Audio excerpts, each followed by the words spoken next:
በስመ አብ ወወልድ ወመንፈስ ቅዱስ አሐዱ አምላክ አሜን። እንኳን በኅዳር 27 ቀን ታስቦና ተከብሮ ለሚውለው ለመድኃኔ ዓለም ወርሃዊ መታሰቢያ በዓል በሰላም አደረሳችሁ አደረሰን። መድኃኔ ዓለም ማለት የዓለም ሁሉ መድኃኒት ማለት ነው።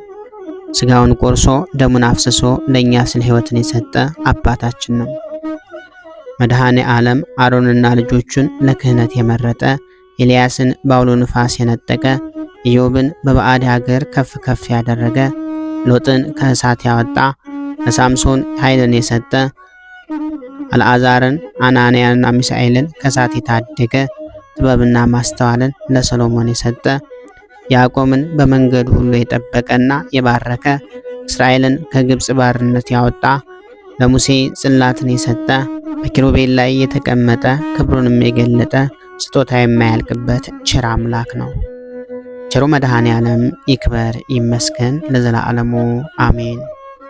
መድኃኔ ዓለም የገዢዎች ሁሉ ገዥ፣ መድኃኔ ዓለም የነገሥታት ሁሉ ንጉሥ፣ መድኃኔ ዓለም የፍጥረታት ሁሉ ፈጣሪ ነው።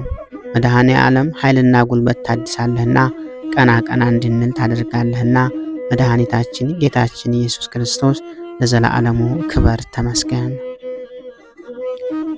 መድኃኔ ዓለም መድኃኔ ዓለም መሐሪ ቅርባይ አምላክ ድካሜን ተመልከት ስለው ተንበርክኬ ኃይላት የማይችሉት የኃያላን ኃያል ነፍሴ ትልሃለች ጌታዬ ይረዳኛል። ዓለምን ለማዳን መስቀል ላይ የዋለ ለዘላለም ፍቅርና ሁሌም የማትቀየር ምሕረት የበዛ ነው። ቸሩ መድኃኔ ዓለም በያላችሁበት የዓለም ክፍል ይጠብቃችሁ፣ ወጥቶ ከመቅረት ከድንገተኛ አደጋ ይጠብቃችሁ ለዘላለሙ አሜን።